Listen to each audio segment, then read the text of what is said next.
Welcome back, everyone. I'm really excited to share with you today's video, which is all about blacksmithing in Montana.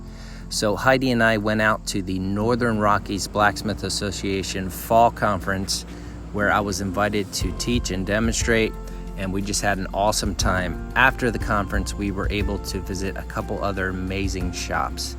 So Jem from Anvil Wagon Works hosted this event, and here's the piece that I demonstrated, a little sneak peek. But this was a really interesting demo in the fact that I demonstrated for about an hour, and then it was kind of an open workshop where everyone went out and repeated what I demonstrated. So we're gonna begin by checking out Jem's shop, and it was an amazing place. As you can see, he specializes in wagon work, and here's some of the unique tools that he uses. In 1890. And it's a cold tire press, and this will cold press the steel onto a wagon wheel tire, the tire onto the wood. And so it'll do anywhere from a 30-inch wheel to almost a little bit over a 5-foot wheel. 18 hydraulics, and each one of them has a 2-inch, about a 2-inch throw. And so every 2 inches there's another set of dies. And so you see all the dies, my die rack. Wow. Small to big. Inches then, like 30 inches. Yeah, that's close-ish. Yep. Yep. That's amazing. So it's a beast. So yeah, come with a lot of the big industrial wagon companies had these in their shops. They'd have 2 or 3 in the shops. This one came from Southern California somewhere. A guy I picked it from got it in a museum auction in Southern California. So it came from somewhere down there, a big one. Wow, It's and a you still use it. Yeah, I use it all the time. Mm. I set the tires on these wheels, and I'd set a lot. Yeah, I have a lot of people bring them in, and it was the nice thing about this is you get an old wheel and you run it for a while, and the wood starts it dries out, it starts separating from the steel again. Or the tire stretches somehow from being peened so many times. So you get it loose, instead of having to take it off the wheel, taking all the tire bolts out and taking it off the wheel and resizing it, and then hot setting and set it back on. All you gotta do is take it off of here, put it in this machine, and press it tight again. Wow. So it just, made it. It's a beast. The Shrink-O-Matic 2000. Yeah, and it's crazy. It's eerie. You can. If there's a defect hiding, it'll find it and blow it up. In the wood? Oh yeah. Oh wow. Have you blowing spokes and stuff then in this, or? Yeah, and especially the smaller buggy ones, they're real. They're pretty fine. And so you got to really be careful and do it in a couple light presses than a real big beefy press. And is this pedal actuated or just off of the that joystick? lever right there. So these are the dies here. Yep. Okay, and you just have different lengths that you drop in there. Yeah.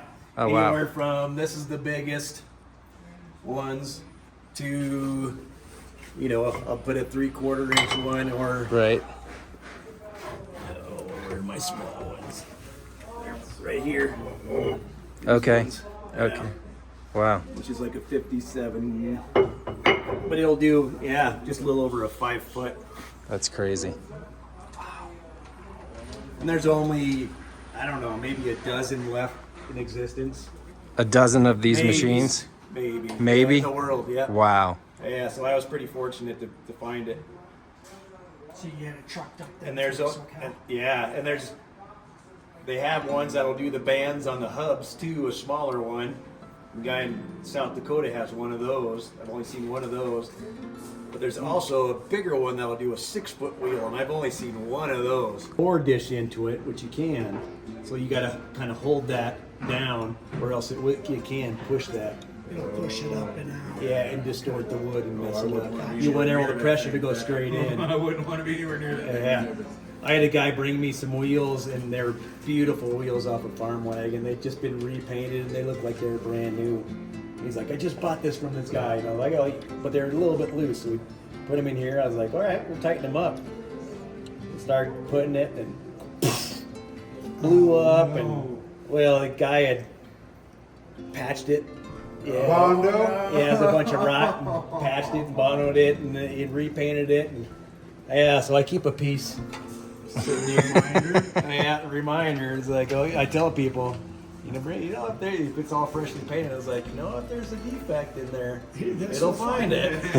It's not my fault. Yeah. It was like you soaked that thing in linseed oil for 2 weeks or a month because it just, it was like in the air. It just reeked. Wow. Cool stuff.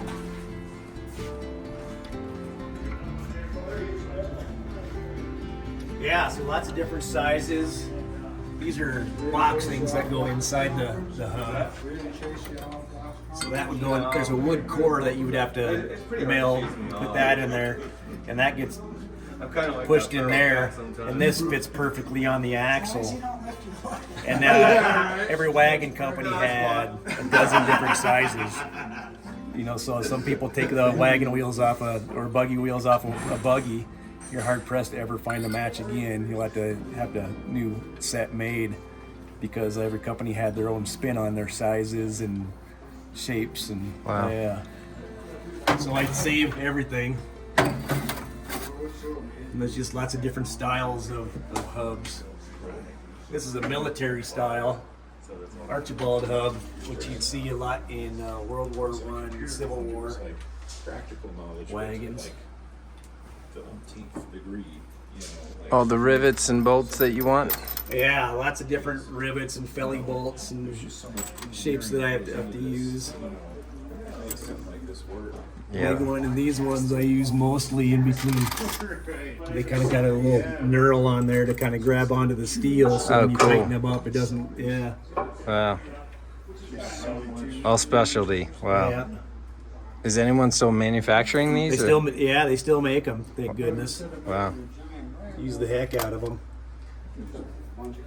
That's awesome. It's fascinating for me to see something, like these are this. kind of like the blacksmith style drill presses, and you would be able to hook these up right onto like if you had your wagon wheel you set at a horizontal, and you got to bore a hole through and put one of those felly bolts in. Mm-hmm. You would actually put that on there, and you can adjust this so that's on the back side or inside of your tire, your wheel, and then start hand cranking. There'd be a bit like this. Look at that one, still has the original bit in there. Oh wow. And you just start cranking through. Here's a handmade one, or one as well that they'd use. Wow. That we could just kind of connect, and then you just start cranking through there, eating your way through. That's awesome. Yeah. Then just lots of different ones. This is one for once you get it set up. They got the square nut on the inside, and this would lay on top, and then you rotate that, and that would tighten or loosen the square nut. You mount your wheel on top of here, just sit on top of there, and you would lower this down, and it would sit on the flat head and hold it to keep it from spinning. And then this would rotate. Oh wow. And it would turn the nut, tighten the nut, or loosen the nut. And then once you got out of it, you pull it out, put the leftover bolt inside here, and shear it. Wow. Isn't that cool? That is amazing. Yeah. What's this, Jim? These are hub borers. For the wood? Yeah, for the wood hub. So the like I showed you those boxings, they're tapered. Mm-hmm. So this is a small one for a buggy. This one on here, this is like a bigger one for a wagon hub. Okay.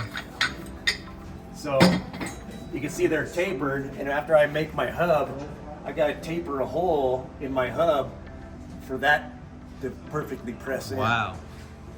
And so this is a little hand crank one, and you can see the boring bar adjusts for the taper.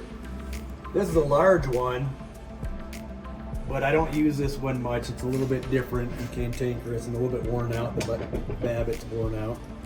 I got two over in the corner that I use a lot. One bigger style of this one, and then another big one that are motorized. and their hub bores. They're pretty awesome. This one's just a portable hand crank one.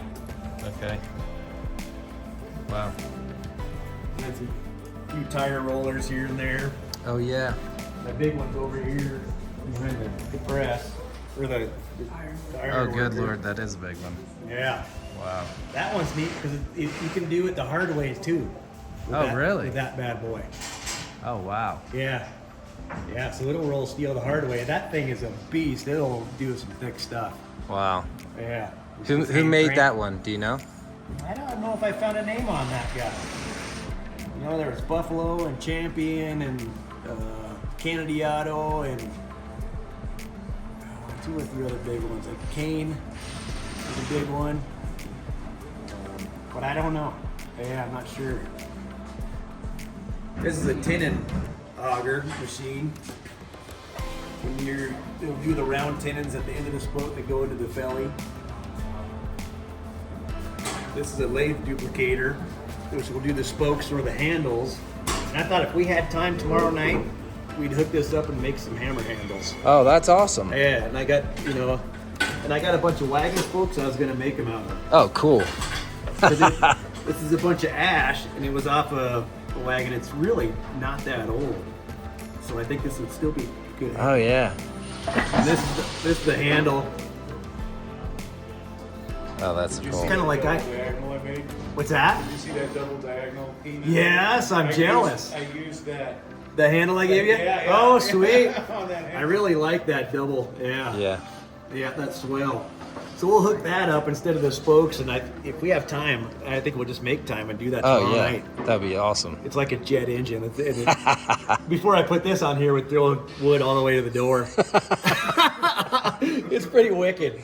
But it just slowly feeds and rocks on the finger, and works it away from the blade. Okay. And it's just super cool. Wow. Yeah. And then, once you make your spoke, this kind of makes the blank. And then you bring this over to that machine, and that does the square tenon that goes into the hub. Oh, I see it there. It has, 2 rotating blades, and you can set this at whatever dish you want, 3 degree or 6 degree. Okay. And the bed, just slides right through there. Wow. Yeah. Jeez. I like that. That's gotta be scary. Yeah, it's pretty wicked. Oh my Those gosh. blades, yeah. Yeah. Sometimes I'll get some oversized stuff, that I have in stock, and then it has the wrong size tenon on there. So I'll just bring it in here instead of doing it on the bandsaw or something. I'll just bring it here Oh, that'd be way faster. and whittle it down from a 7/8 to a 1 inch to a 3/4. Oh my gosh. Yeah, that's cool. Wow. Yeah, that's pretty wicked. Look at all the hubs up It's a cool there. machine. Yeah. Yeah. That's amazing. Yeah, doing my dance on it. Yeah, and then you're never perfect or you overcut, but yeah, that's way more fun. So the Indians, there was the massacre or whatever they did here. They went all around. Was it Chief Joseph? But anyway, General Miles came in and chased them all around here and then caught them here and killed them. Wow. And massacred them.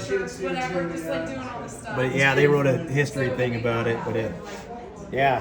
So this was found at this area. The area of the massacre. Yeah, where General Miles caught up with them.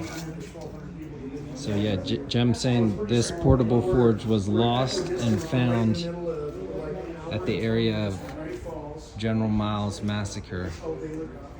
Wow. General Miles. Was it Chief Joseph? Who was it? Let me see. Sitting Bull. Where he cut it. Wow. And that's after Custard? Yeah. I think so. Colonel Miles, in the aftermath of Custer's death, defeat at the Little Bighorn, set out to prosecute a vigorous winter campaign. So after Custard, General Miles massacred them, and this was found at the site of that. Do you know when it was found? He found it from a friend that was up there, and I don't know how long he's had it. 15, 20 years. But you can see here, these are little bellows. Jem's moving that. It would connect to the bellows here. Yeah, connect to the bellows and go through the 2 air into the fire pot and a little forge, and it all folds up and it's very compact. Like a little suitcase, and feels like a pannier. Yeah, you can see the size of my hand to the fire pan. What an amazing piece. Wow.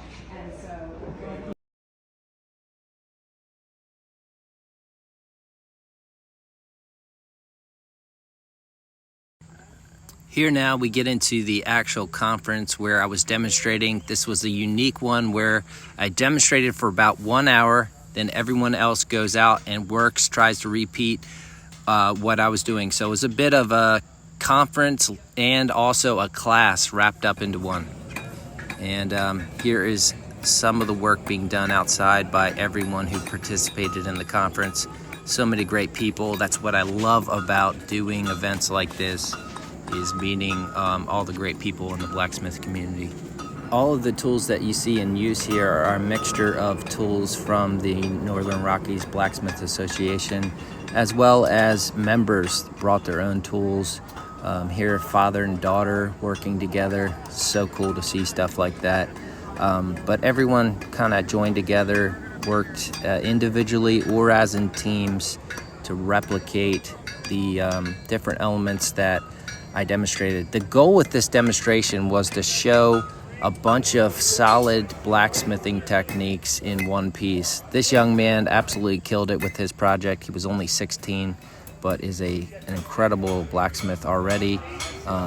And again, just love meeting different people and seeing all different skill levels working to tackle this project. So it involved forge welding the ring together, and then a cross member that had a wrap detail. There was a lot of other details in it. Here is Jem's portable demonstration forge, which I found fascinating. Just got this coal forge on the end, hammer tool rack, knife sharpener attached, a vise mounted, and it kind of steers on its own cart. So cool. Beautiful location. Montana just blew me away with all the scenery. And here's some more guys tackling forge welding the ring in a coal forge, which a lot of people have never done before. After the conference, Heidi and I were able to take some downtime and visit Yellowstone National Park, which was mind-blowing, and just a really great rest from an extremely busy year. That's one of the reasons why I haven't gotten a ton of videos out recently. Hardware inside of the Yellowstone Inn. Or is it the Old Faithful Inn at Yellowstone? Pretty amazing. Really crazy architecture inside of this place. Huge old lodge. You can walk all the way up to the top. And after a couple days at Yellowstone, we were able to catch up with some more great people, including my buddy Will Stelter at Alec Steeles' old shop. Get it hooked up to your press, and it is like a serious game changer. Yeah. That's cool. So between like the different settings that it has, so it's got like the spring return, it's got manual. Manual means that this is the only thing that works basically. The foot pedal doesn't do anything at that point. But then auto, so if you want to like cycle through, you want to do like a final dimension on a bar, and it's a 1.5 inch bar is what you're shooting for. You go like 1.7 or even 1.6, and your lower set point is 1.5. And then you go. Oh my gosh. Just bump it through, and like you can planish with a press. And for like rounding things out, if you don't want to build a swaging die to do it, it's super handy for that too. And then you can always override that with the handle, and it stays where it's supposed to be. Or you can have it be spring return mode, and there's 5 inches to 3 inches on this side, and this foot pedal does that side, that foot pedal does the other side, and so you can go.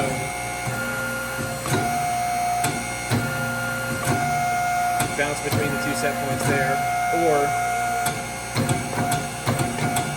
Wow. yeah, it's a great design. You also have the full override on the box. Cool. That's fun. A little heftier. Yeah. Wow. Awesome shop. Pretty dang fun. Yeah. Been a game changer as well. Super cool. Yeah, it came out of chuckle. But it's just kind of a funky tier of noises. It's always nice to catch up with old friends and see them doing well like Will is in this awesome space. He is up to great stuff. Heidi and I also got a chance to take a real Montana trail ride with one of the guys from the Blacksmith Guild. After that, we had an amazing visit at this studio of Jim Dolan with another artist who's working with him called Clinton Lesh. Two great artists, and here is some of Jim's work. And was just fascinating to see another artist studio.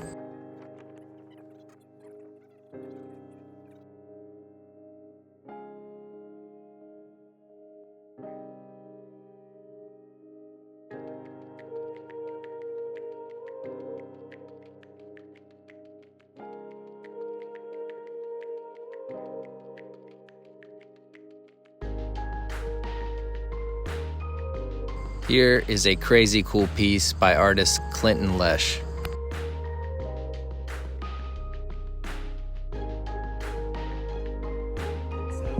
Okay. Hey, look the inside so all the cracks shows light through it at nighttime. Wow. That's crazy. Not me. He can jump up. You gonna jump up on it? Oh Lord, he's gonna get up on it. Go ahead.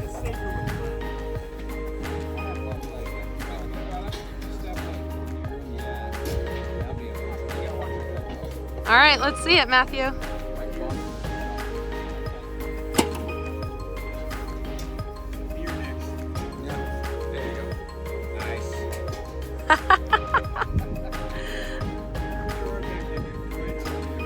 Woo!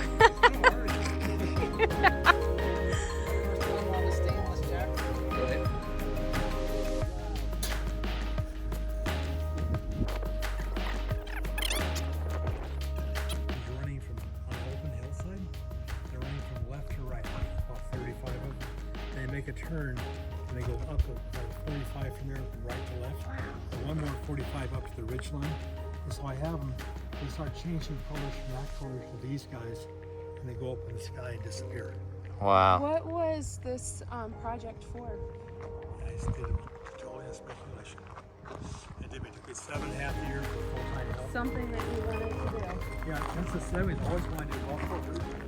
So I made 30 and I thought, this isn't hard, this is a lot.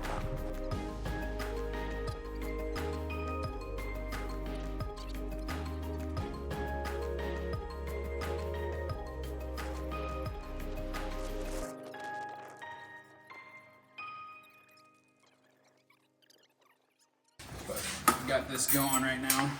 That's awesome. So, working on like this section right now. Yeah, beautiful. But trying to get all the different colors in there, and then make a big base for it. And if you do, I mean, Very tedious. yeah, lots Work. of little tiny pieces. But these are really cool. This thing, what I normally do, if the piece is small enough, I'll like set it on here and clamp it in. But Oh, this yeah. whole thing spins. You know, Nice. in the pipe. Yeah. So if you're working on small stuff, it's really handy. This isn't as good because you have to collect it to spin it, but then you can just move this whole thing out of the way, and works really well. This Yeah. is too big of a piece for it. But No, that's cool. that's another one, but it's different. Thanks so much for joining us on this video. If you've enjoyed it, please hit that subscribe button to stay tuned for more of what we're up to. Be blessed. Thanks.